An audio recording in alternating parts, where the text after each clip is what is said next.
Allah is enough for us, and He is the best disposer of our affairs. And you know, subhanAllah, the best du'as, the ones that the Prophet ﷺ prescribed to us, that unlock the greatest blessings in our lives, sometimes when you're reading the rewards of these du'as, they're so unbelievable that you're just like, is it really possible that with one sentence, so much can come out? They are usually the du'as that have the greatest level of a combination of vulnerability and submission combined. And so you find, Ya Hayyu Ya Qayyum bi rahmatika astaghith aslih li sha'ni kullah wa la takilni ila nafsi tarfata ayn. The famous hadith that we've spoken about, O Hayyu Ya Qayyum, O ever living, O ever sustaining, in your mercy I put my trust. Rectify all of my affairs and do not leave me to myself even for the blink of an eye. So you're submitting every function to Allah subhanahu wa ta'ala, and as a result of that, Allah subhanahu wa ta'ala takes over every one of your functions and your affairs, and you're at peace. La ilaha illa anta subhanaka inni kuntu min al-zalimin. There is no God but you. How perfect are you? I was from the transgressors. The dua of Yunus alayhi salam, Jonah, peace be upon him, that the Prophet sallallahu alaihi wasallam said, no one says that dua except that Allah subhanahu wa ta'ala will answer their need when they make that dua, when they make that dhikr. And here, hasbi Allah wa ni'mal wakil. Hasbunallah wa ni'mal wakil. Allah is enough for me, and He is the best disposer of my affairs. This is something that comes reflexively almost to the companions of the Prophet ﷺ when they face hardship. And it usually comes in the most desperate of circumstances and situations. And the larger the obstacle grows, the more important and harder it is to remember that Allah is greater than whatever obstacle is in front of you. Our mother Aisha radiallahu ta'ala anha, hadithatul ifk, the slander of Aisha radiallahu anha. She leaned on two statements of prophets that came before. She leaned on the statement of Yaqub alayhi salam, Nama ashku bathi wa huzni ila Allah. I complain of my grief and my sadness only to Allah subhanahu wa ta'ala. And she leaned on Hasbi Allah wa ni'mal wakil. She was saying, as she looked around and she saw, Ya Allah, I have no one here supporting me. The Sahaba, some of the Sahaba are passing this slander. I have no one on my side. Hasbunallah wa ni'mal wakil. She looked up to Allah subhanahu wa ta'ala instinctively and said, Allah is enough for me. And He is the best disposer of my affairs in that moment of desperation. So I want us to look for a moment, inshaAllah ta'ala, as we are coming into the days of Dhul Hijjah, at our father Ibrahim alayhi salam, and then our messenger sallallahu alayhi wasallam. And I'm going to share some of the miracles of this dua that Ibn al-Qayyim rahimahullah ta'ala elucidates so beautifully from the various verses that are mentioned. But before I get to the verses and what Ibn al-Qayyim rahimahullah said of the various fawaid, the various benefits of this verse, imagine Ibrahim alayhi salam. Your last words, O Ibrahim alayhi salam. Imagine Ibrahim alayhi salam in front of the largest fire that anyone has ever seen, about to be catapulted into it, stripped of his clothes and his dignity and support. No one around him, everywhere he looks around, like Ta'if, which was the hardest day of the Prophet ﷺ's life. Any direction he looks in, all he sees is jeering and mockery and people egging on those that are going to throw him into the fire. He has no one, subhanAllah. I mean, that is trauma. Can't find a single person in the crowd that says, don't worry, you're okay. He doesn't have even a secret supporter amongst them that's standing in that crowd. All of them yelling, cheering, jeering, ready for him to be thrown into that fire, alayhi salatu wassalam. And Ibn Abbas radiallahu ta'ala anhuma says, كان آخر قول إبراهيم حين ألقي في النار حسبي الله ونعم الوكيل.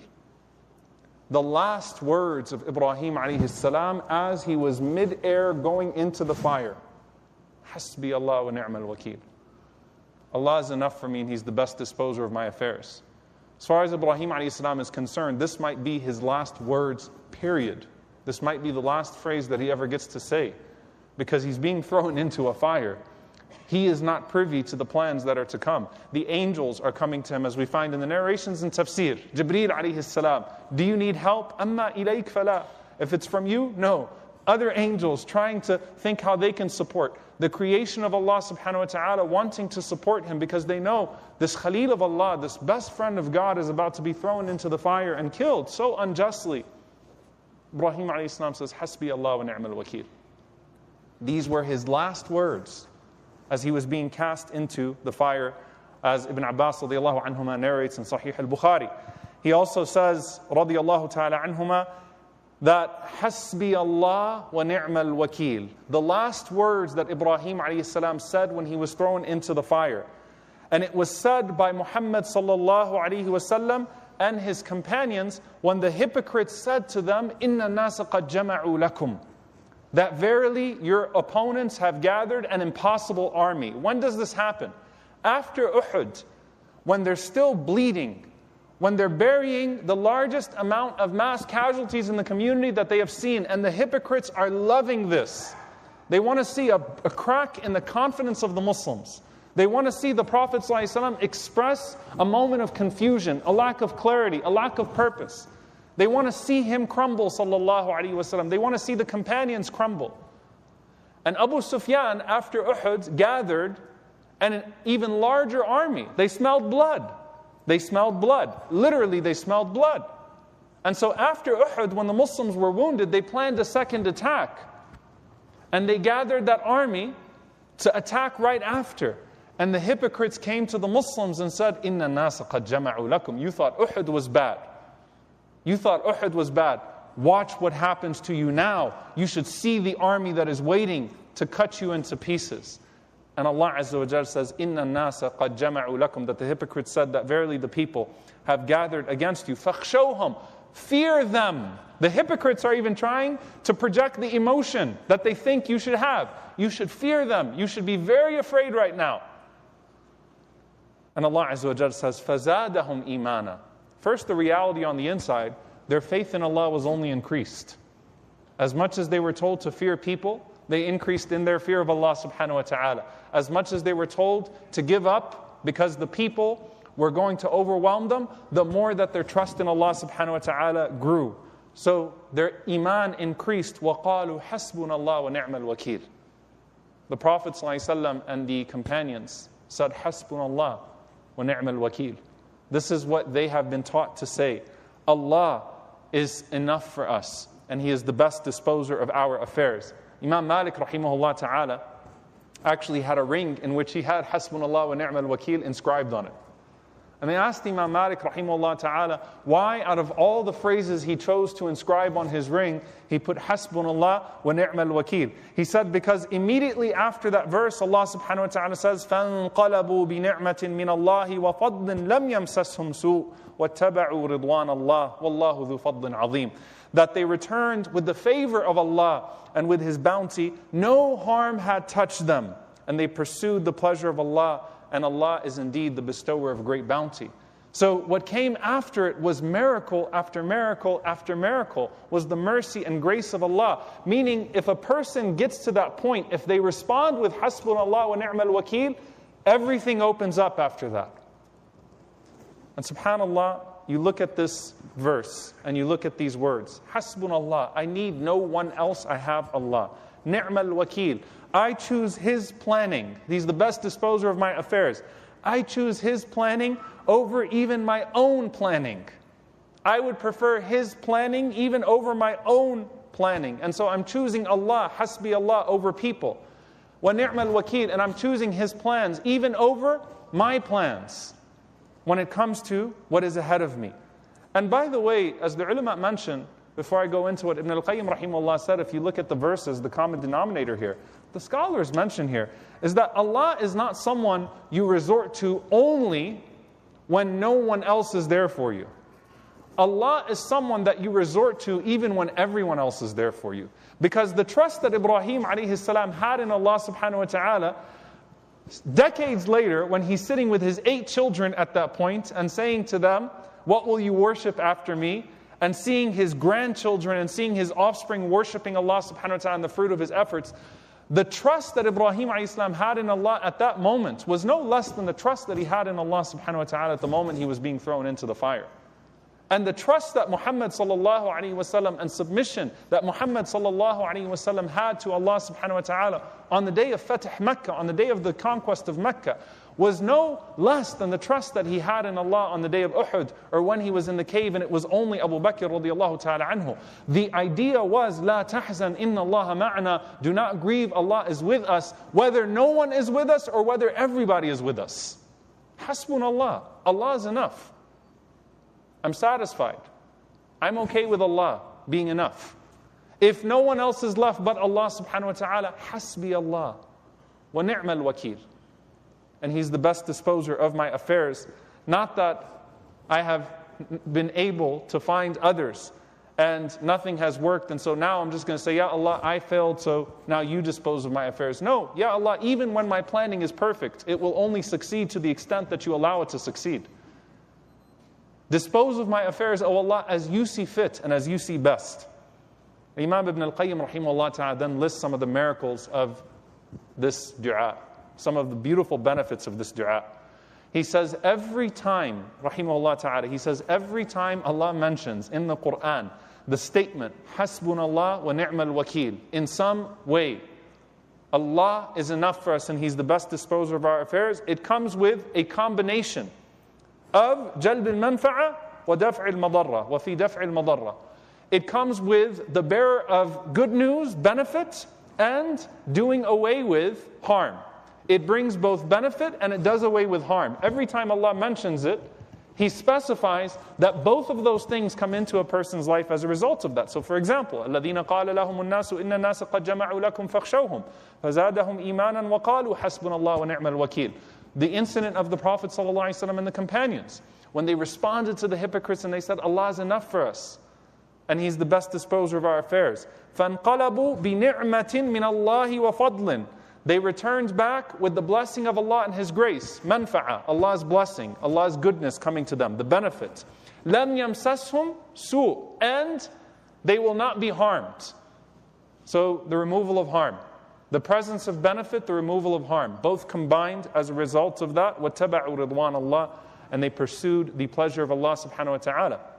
In another verse, Allah subhanahu wa ta'ala says, وَلَئِن سَأَلْتَهُمْ مَنْ خَلَقَ السَّمَاوَاتِ وَالْأَرْضِ لَيَقُولُنَّ اللَّهِ قُلْ أَفَرَأَيْتُمْ مَا تَدْعُونَ مِن دُونِ اللَّهِ إِنْ أَرَادَنِي اللَّهُ بِضُرٍّ هَلْ هُنَّ كَاشِفَاتُ ضُرِّهِ أَوْ أَرَادَنِي بِرَحْمَةٍ هَلْ هُنَّ مُمْسِكَاتُ رَحْمَتِهِ قُلْ حَسْبِيَ اللَّهُ عَلَيْهِ يَتَوَكَّلُ الْمُتَوَكِّلُونَ. Allah subhanahu wa ta'ala says, say to them, O Prophet, who created the heavens and the earth? And they will certainly say, Allah. They will admit to you that God created the heavens and the earth. They will admit that much. Then ask them, these idols that you invoke besides Allah subhanahu wa ta'ala, if Allah wills to harm me, could they undo any of that harm? If Allah wanted to harm me, would these idols be able to protect me from any of that harm? Or if Allah willed some mercy for me, some benefit for me, would they be able to prevent any of that mercy and that benefit from coming to me? قُلْ حَسْبِيَ اللَّهُ. Say to them, Allah is enough for me.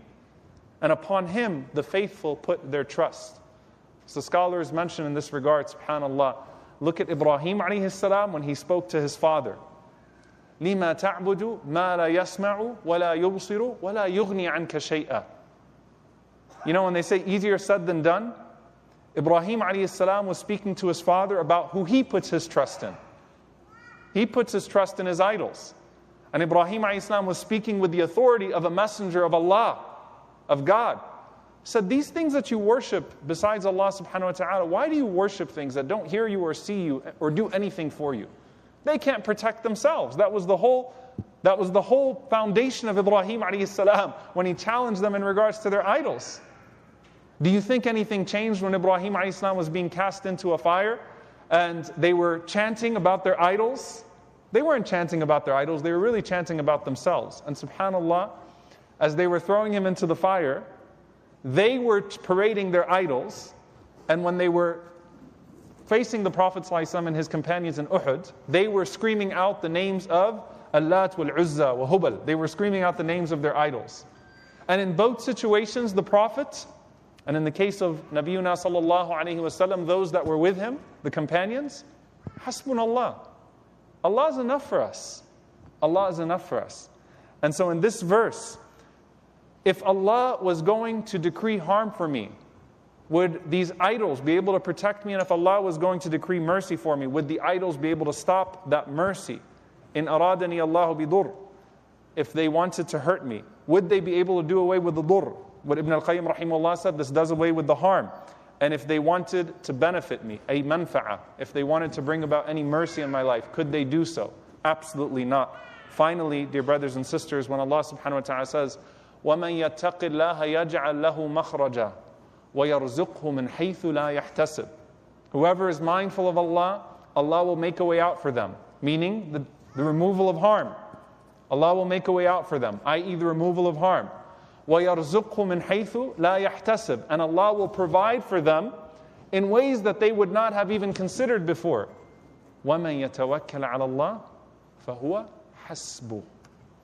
And whoever puts their trust in Allah, Allah is enough for them. Every single time, as Ibn al-Qayyim rahimahullah says, every single time Allah mentions Hasbi Allah wa ni'mal wakil in some way, it combines both the removal of harm and the paving the way for benefit and goodness to come into our lives. And this is especially true when you can't see the light at the end of the tunnel and you still put your trust in the giver of all light. When you can't see the way out, but you still put your trust in the one who makes ways in and makes ways out. When you can't see the reward of this world and you put your trust in the one who bestows reward in this world and in the afterlife, and you submit yourself. Because the story of Ibrahim alayhi salam is istislam, submission to Allah subhanahu wa ta'ala. Muslimayni lak, submitting to you, O Allah, hasbunallah wa ni'mal wakil. And so my only reminder to you in this khutbah is to recognize the power of this dua, and to say it both in your moments of personal distress as well as your moments of community distress, especially when you can't see the way out. That you know that the one who sees all has a way out decreed. Finally, Abu Darda radiallahu ta'ala anhu narrates that whoever says 7 times in the morning and in the evening, Hasbi Allah, la ilaha illahu, alayhi tawakkaltu wa huwa rabbul arshil azim. Hasbi Allah, la ilaha illahu, alayhi tawakkaltu wa huwa rabbul arshil azim. Hasbi Allah, Allah is enough for me. La ilaha illahu, there is no God but Him. Alayhi tawakkalt, upon Him I place my trust. Wa huwa rabbul arshil azim, and He is the Lord of the mighty throne. Allah will be sufficient for him against anything that grieves him. May Allah subhanahu wa ta'ala be our protector. May Allah subhanahu wa ta'ala be with us when no one else is with us or when everyone else is with us. May Allah be with us in moments of ease and in moments of hardship. May Allah subhanahu wa ta'ala's pleasure be with us in this life and in the next. Hasbunallah wa ni'mal wakil. أقول قولي هذا واستغفر الله لي ولكم ولسائر المسلمين فاستغفروا إنه الغفور الرحيم.